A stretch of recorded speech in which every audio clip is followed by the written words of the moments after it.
Kişilik üstü overcast yine.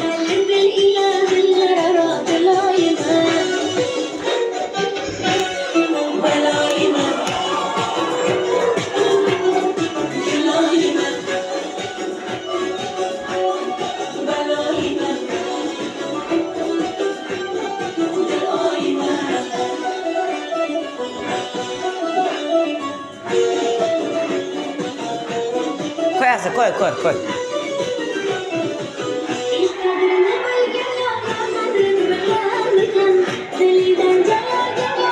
Yine Emine overcast bitti.